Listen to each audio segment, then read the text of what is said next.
Ready to unlock the power of cross-platform app development and build stunning mobile apps with Flutter on your Ubuntu system? First, ensure you have Android Studio installed. If not, download it from the official website. Install and configure it. I am starting with the assumption you have Android Studio set up.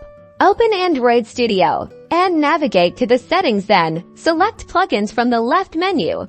It is usually the last option. Here, you'll search for the Flutter plugin. Simply type Flutter into the search bar at the top of the window. Find the Flutter plugin in the search results and click the Install button. It will most likely ask you to install the Dart plugin, so press Yes or OK when prompted. After the installation completes, you will see both Flutter and Dart installed. Restart Android Studio when prompted. Upon restarting, you are good to go. Create a new Flutter project by selecting the Flutter option. Congratulations! You've successfully installed Flutter in Android Studio on Ubuntu. You can now make cross-platform mobile applications.